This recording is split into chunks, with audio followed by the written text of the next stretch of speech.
You're listening to Heroes in the Moment. What's up, heroes? I'm Michael. And I'm Nathan. Today, Obi-Wan episode 3. Best episode yet? Question mark? Question mark. Do we think I so? personally think it was. I really do. I really loved this episode. The spoilers ahead before we get into it. So right off the bat, initial reactions, I really enjoyed this episode. Yeah, obviously for one reason, as we all know, we got to see Vader, Right. in action for the first And time. it was awesome. When was the last time we saw that? Rogue One. Rogue One, Rogue right? One was the That's last a while well, back. I mean, you could argue, I guess, Jedi Fallen Order, but that's not live action. So, Yeah. But yeah, Rogue One was the last time we saw him in full form in live action. Who also had a great scene in that, but he had some awesome scenes in this one as well. He went crazy. Like every scene that he was in, he one. definitely stole the show, and he was a great part of this episode. And I really loved it. I really did like this episode. What did you think about it, Nathan? I loved it. I thought everything about it was pretty great. I still put it under one just a little bit. The action was great, but I just love the story and the build up with Obi-Wan's character in episode 1. Mm-hmm. But episode 3 was great. It's been getting some hate that I don't really understand. I don't understand it at all. I don't really. I thought the understand writing it was all. pretty good. I thought the action sequences were really I well thought they done. were really well. I didn't feel cheesy. I do, and we'll go into that when we get to those topics. But I will say I do think it's for me 3-1-2 as of right now. 3-1-2. But the reason I say that is because 3 was a lot more fan service. Yeah. Than the first 2 were. So that's kind of why it kind of puts it a little bit over. But I do agree 1's probably a better made episode. But I think 3 I just enjoyed The fan watching service, more. yeah. And I do think at the end of the show we'll be like, all right, 2 is still the worst. Yeah. I think there's only better stuff to come. Right. And I really hope so. And I really don't understand the hate, especially because the audience score on Rotten Tomatoes for Obi-Wan is really low. Shocking. Is it actually? It's like a 60%. I'd assume that would just come from really I don't know, critic Star Wars fans. Right. I don't know, maybe It comparing it to doesn't the make sense. originals or It doesn't make I'm sense. not sure. I really don't see it because I really enjoyed this show so far. So I think it's been the best Star Wars show Disney Plus has made. I don't know. I'd say. It's great. I think Mandalorian's better made so far. Yeah. But I think I enjoy Obi-Wan for sure more. Yeah. So I don't know. And there's also some exciting Easter eggs we'll get to talk about in this episode as well. That's really cool. All right, so let's get into the episode. So right off the bat, it starts off with a cool scene. It starts off with, this was an awesome scene. I think everybody can agree with that, is Obi-Wan meditating over Anakin and having that debate in his mind, like how is he possibly alive? What's going on? How is this real? And then again, hinting at Qui-Gon, asking Qui-Gon for help. So I really thought Qui-Gon was going to come in here. I didn't think he would. You don't, because I he think reached they're out saving him. again to Qui-Gon. I I was think like, they're bro, please I think they're saving him. I really do. To I the think they're end, saving to the him. end. Maybe the end, because it is reported that it's getting a season 2, so it could be like this. This is like the drive to get him to talk to Qui-Gon, and then season 2 will be all about his journey to get eternal life, essentially, which would be awesome as well. So we'll see what they do with that. But they keep hinting at it, so we got to have it sometime. I wanted it so bad. Gotta have it sometime. Otherwise, they're just like shoving it down their throats, and then they don't deliver. They don't deliver. Exactly. That would suck. We've seen a lot of that. And then, of course, it cuts over to none other than Vader getting his suit put on. Awesome. That's pretty. It's been a while since we've seen him suited up. We've never seen him complete put suit put on, and we also get the red eyes in live action for the first time. We've never gotten that in live action. It's always been in animation. His eyes red just because he's a Sith? Well, not the red eyes, but the what do they call them? I don't know. Visor. I don't know, like the glasses or whatever you call them on his helmet. Those were red, and those were red in like Rebels, and those were red in some other Star Wars stuff. So that was cool to see in live why action. They changed it. Make it more menacing, I guess. I don't know. He is more menacing. He is more menacing. All right, but then we cut and we see the castle from Mustafar, which that was something I kind of forgot about from Rogue One, and I'm glad that they're bringing it back. I thought that was really cool. I was confused. I didn't even know what it was at first. Yeah, it's his castle he built where he fell on Mustafar just because he could. Dude, I had totally forgotten that. Yeah, it was in Rogue One. Dude, I literally totally forgot that part. I did. As soon as I saw it, I was like, "Oh, I was like, what the crap?" Yeah, he's got his own castle, man. But it seemed kind of lonely. He just seemed like he was there by himself. I know, but it's probably the way he wants it, I would assume. Yeah. I would assume that. And then, of course, it shows him talking to Reva about Obi-Wan and her as an Inquisitor, which this makes me kind of like feel a little bit worried again for the Grand Inquisitor. Like, are these writers just dumb or like what? Yeah. Is he actually dead? Like, he can't be.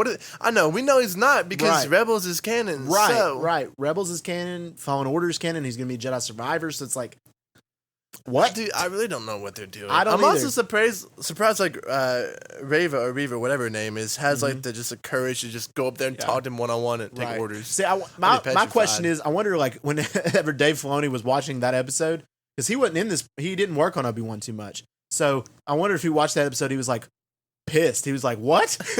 What are you doing?" He's like, bro, my character. Pull out the phone. He's like, "What is going on?" Kathleen Kennedy, I'm coming for your job. He calls like Deborah Chow. Hey, where? What are you doing? Where is you he want to at? work on our Where next is he? project? He better be in You want to work? I know. Threaten their jobs. But anyway, that was interesting. But it does make me worried again. But it does find me interesting. I was like, Darth Vader's like talking to Raven is like, if you do me well, then you will get to become the Grand Inquisitor, whatever. Yeah. So that makes sense in a way. I understand that. And if not, I'll kill you. I'll pretty much kill you. Which I think he'll definitely end up killing her. I hope so. He for sure will. He for sure will. All right, next up we have Obi-Wan and Leia. We see them land on a planet where they pretend to be farmers. So that was interesting. From Tal. They're from Tal.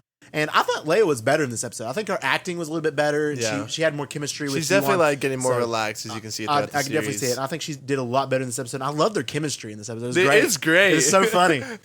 And they do a really good job with that. They really do. I enjoy seeing those two together. I do. It's an unlikely duo. I never thought I would see that. Yeah, Obi-Wan, and then you see it all the time, like a little kid, and then someone who like didn't want to like take him on, right? Like a Batman type figure with Robin. Yep. And those are always good stories. So we love that. All right, and then of course we see something that was really cool and threw me off guard was Obi-Wan having visions of Anakin from the past. Yeah, that was cool. At first I was like, "Who's that?"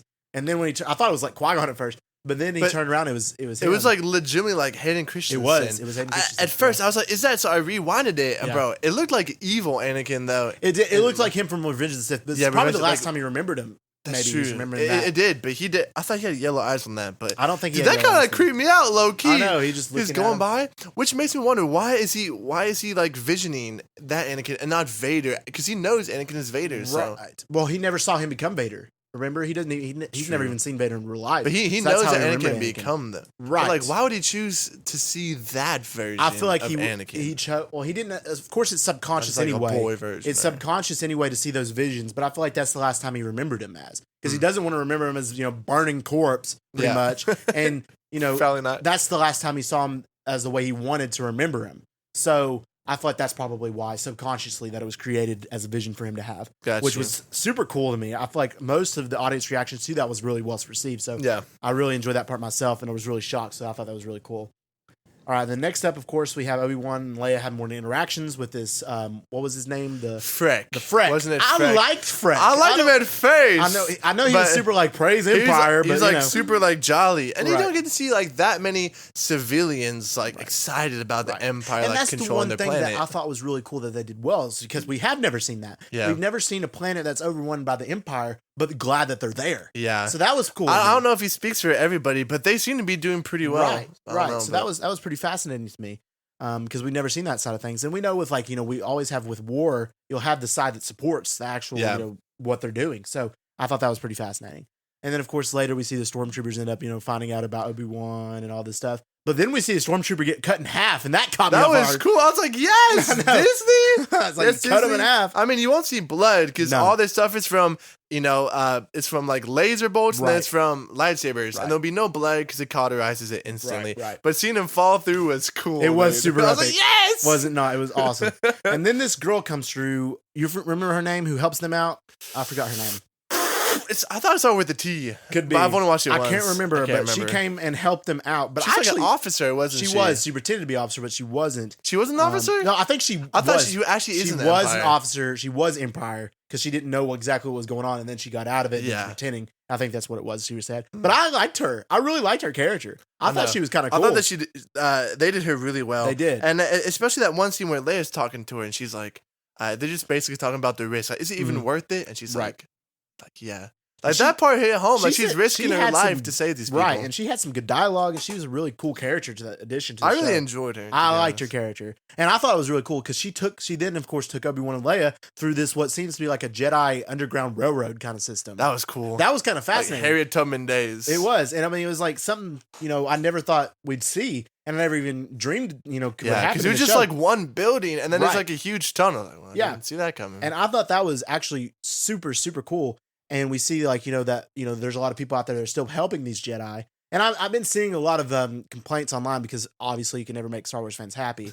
And anyway, I saw this complaint and they were like, dude, Order 66 means nothing anymore because like all these Jedi are like surviving it now. And I'm like, man, there were thousands of Jedi out there in the world. They're not going to all instantly die. I know, and they weren't all survived. at the Jedi Temple when the clones right, attacked. exactly, and not that many survived. I think there was like a couple hundred is all it was that survived it. So it's like it's not out realistic when there was a lot of thousands of Jedi and most of them died. Yeah, when the majority died, you know, the majority still died. So I don't know. And they're still getting hunted down too. Again, Star Wars fans just being Star Wars fans. It's just disappointing. But also was really cool is we got this awesome Easter egg while they were in this underground railroad system of when Obi-Wan was talking to this girl, saved him, and then of course Obi-Wan mentions Quinlan was here. Yeah, which is Quinlan Voss from Clone Wars. Epic, dude. I didn't know if they'd ever reference him in live action. To be honest, and they did. They did, which he was in Phantom Menace, if you remember. But yeah, he has like one shot though, doesn't he? Right, just one brief shot. He's yellow, right? He's got the yellow blue. It's been forever since I've seen him in Clone Wars. Right. I almost forgot about him. He's another Jedi in Clone Wars, and we know he survived Order 66. So that was cool to see. And he's also somebody who's kind of like had that tie-ins. Who's like almost gone the dark side and kind of come back. Yeah, come back. Do you think he'd make an appearance later in live action? I do. I think he'll make an appearance in this show, actually. In this show? Because there is someone who was casted, Obi-Wan, they released a while back, like the whole cast list for the show. Yeah. And there's somebody on that cast list that would fit him pretty well that hasn't been introduced in the show yet. And with the mention of his name, I'm wondering if we're going to get a live action Quinlan Voss and Obi-Wan together again. That would be super awesome as well, wouldn't it not? I would love that. I would love that. Okay, Star Wars. Yeah, that would be super. Treat me out. Super cool to see a live action Quinlan Voss. That would be awesome. All right, so then we see, of course, Reva going back and talking to the Inquisitors in the Inquisitor place. I forget what you call it, like your lair or whatever. I don't even know what the name is. Right, that was in Jedi Fallen Order. Their base, the base. That's it. Is it base? The Inquisitor base. Oh. That's it, and that was in Jedi Fallen Order. So that was cool. And then, of course, we see Reva talking to the other Inquisitors, 5, and I forget who the number one is. Yeah, I don't know either, but that was the first time we had seen him, right? That. There's like a one yellow lady. The one with like the orange tentacles. Yeah, with the orange she was tentacles. in episode 2, I think. Was she actually? She was briefly. Slip my gaze. Yeah, and then of course Reva's being Reva again. I don't like her. Yeah, dude, I love the one homie. I love the fifth brother. He's like, you're not gonna take what's mine. He's like, I've been here longer than you. Exactly. He's like, it's mine. He talks like so slowly too. It's like I saw a meme today where it's like he looks and talks and stands like an older sibling when they're mad at younger sibling. He does. Like when they get something they want. That's for sure. That's for sure.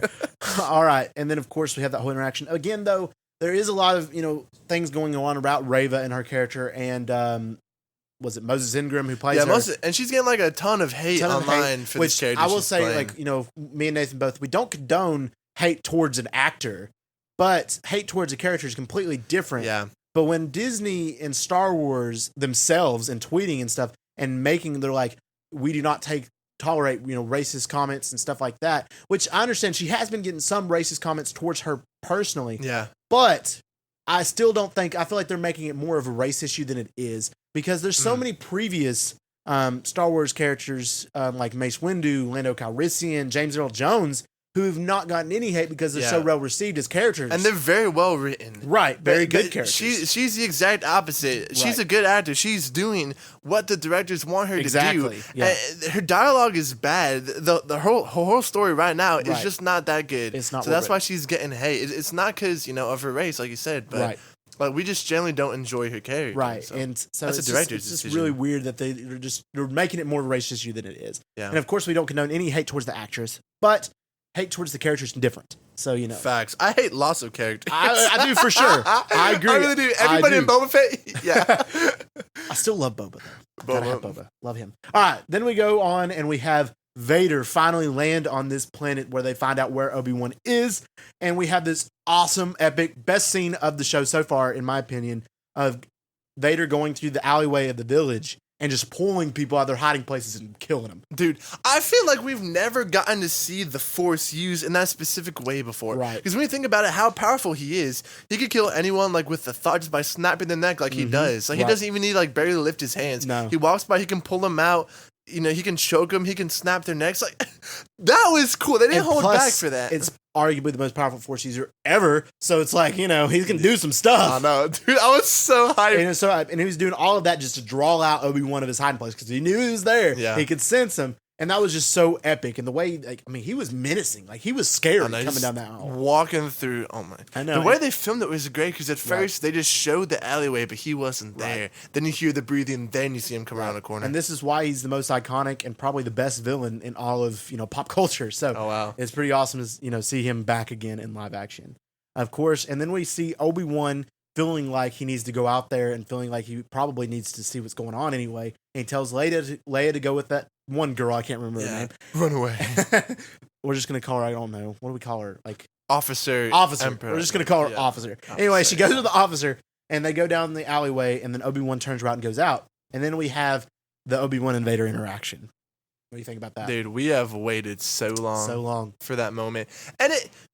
And people find a way to complain. Yeah, dude, like you said, I had a couple friends talk to me about it, and they're like, dude, I was just disappointed. I thought, at first glance, the lightsaber battle was bad. It was boring. It was not entertaining. These are trained, users, and they should be cooler than that. Disney is screwing it up. But I'd say in response, me and Michael would say, Obi-Wan #1 has not used or held a lightsaber in 10 years. And not only that, so he's going to be rusty. He's also, a big part of using the lightsaber is using the Force with it to help you out. Yeah. And he been so hasn't done disconnected. that. So, I mean, you don't do anything for 10 years that you're really good at. You're going to suck at it. You're going to have to be rusty. Right. Number 2, don't expect a lot from Vader because, first of all, he probably wants a rematch. He's probably not, going to kill him straight away. But his combat style is not fast like it was with Anakin. It's based on his sheer strength and his force because he has a massive, 75-pound suit. Right. So I thought it was fine considering that. And not only that, a lot of people are forgetting the fact that this is the first time Obi-Wan has seen Vader after seeing that he's alive. Yeah. And he's not actually dead, that he didn't kill him. And he would have been in shock. He would have been in shock. I mean, that was his old Padawan. Yeah. He literally guided him, that he raised. Almost raised him pretty much as his father/brother, essentially. Yeah. And he was in such shock seeing that coming towards him, that what he's become, that he didn't feel like he could fight him. Yeah. And that's what a lot of people are so stupidly missing, to be honest. Because, I mean, those fans are just complaining because they want to see an epic battle again. And this was not the only battle we're getting. We're going to see it later. We're going to see it a lot better. Yeah. And we've already seen in a poster of a Vader and Obi-Wan facing each other, and Obi-Wan looking ready this time. Yeah. So it's like, okay, I understand the complaint of it not being as fast as you wanted and as good as you wanted it to be. I get that. And I understand you were expecting more, but you have to understand that these facts are present and that they are facts, not opinions, Okay. So it's like, that's my whole thing on that. And I feel like, complaining about that isn't valid at all. And I know they had a Vader movement specialist, and I thought the realism in this fight was amazing. Right. The whole time Vader was using one hand and Obi-Wan had two hands on his blade, bro. And Vader was absolutely crushing through his guard. You could just sense Vader's sheer strength. And you could also sense Vader holding back. Yeah. And you could also sense Obi-Wan scared. He was scared. Yeah. And he was literally they both acted that well. I guess Obi-Wan acted that very well. And they did that so well. And then, of course, we have another epic scene that I thought was amazing. And that was Vader lifting up Obi-Wan and taking him through the fire. That was epic. So, like I said, if he wanted to in that moment, he could have killed him. We saw him earlier, choke people and snap their necks. He stopped choking him to drag him through the fire because he wanted him to experience the same thing. Same pain. He experienced. He's trying to get revenge on Obi-Wan. He feels like it's all Obi-Wan's fault. Exactly. Dude, bro, I thought Obi-Wan's going to come out all burnt up. I did too. Which I feel like he should have almost. Yeah, I know. He comes out, some of his clothes are burns. But he had some arm burns. He just came I'm pretty sure his face was down on the looks side. like his face is on He should have been burned He should have been a little bit more burnt, yeah. But, dude, that part was great. That was epic. I love that. That was so epic. And him dragging through the rock and the fire. It was so good and so well done. And a lot of people, again, are finding another way to complain. Is like, why wouldn't Vader killed him, or why would have that happened, or such and such? Yeah, but I think, how come Obi-Wan couldn't put out the flames with his force? Exactly. I personally think, again, Obi-Wan was just such in shock. 2, he was hurting and wounded, and 3, I think Vader wanted him to limp a little bit. I think he wanted him to feel that pain. I think he wanted him to know that he's still out there and he's going to be coming after him again. That's what I think. I'm gathering from this because we know he's going to have another confrontation with him eventually, and then eventually, of course, we'll have his last confrontation with him. Where it could be argued that Obi-Wan let Vader win. Yeah. But, it's so crazy that people are finding such a way to complain about such small stuff as that. And I thought it was so good, and I loved it. And then, of course, it just was perfect end to the episode to me. So, and I can't wait to see more. And, of course, we see Leia get taken by Reva, which how did Reva get in front of her? That's a question that was stupid to me. I know. I wondered that, too. Plus, I wondered, in the first place, how did Vader catch up with Obi-Wan, even though Obi-Wan's clearly faster? and Vader's lower. I feel like, I thought about that too. That wasn't as big of a deal as Reva getting right in front of her when Yeah, she was it's going like- clearly behind her. It's a tunnel. I know. It's a tunnel. Like Reva How'd and the you know where it's officer coming would've out? met, it's like Yeah. Well, That was she dumb. went around. I don't know how she got there, but right. But overall, I really loved this episode. I thought it was really well done. Yeah. The Vader, the Obi-Wan fight, I think was really well done for the first interaction between the two of them. And I thought it was really amazing. The fire sequence was all epic. And I really genuinely loved this episode, and I can't wait to see what's up next. for sure. Shout out real quick to Deborah Chow. Yeah, again. Who's manning the series. She's doing great. She's done amazing. So and far, I've loved yeah. these three episodes. So, Yeah. dude, I really am excited to see more. I am. And hopefully the next... I think episode 4 will be a little bit slower, personally, than episode 5 Yeah. and 6. But I think 5 and 6 will I be very agree. fast, so I'm excited. Woo, okay. All right, guys. If you enjoyed this episode, let us know by giving us a review and a download. Heroes in the Moment is available on Spotify and Apple Podcasts. So go ahead, check us out, and we'd really appreciate it. Yeah. Announcement time coming up. So as many of y'all know, Marvel is dropping Miss Marvel really soon. I think the first episode is coming out on Wednesday, right? Same day as Obi-Wan 4. Same down as Obi-Wan. So we have a dilemma. We're trying to figure out, since 2 shows, we're going to be breaking down and dropping on the same day what we're going to release when. Yeah, so We can't say nothing for sure yet, but we'll let y'all know when the time comes. we will for sure. And we just want to thank y'all for listening. And as always, we love you 3000.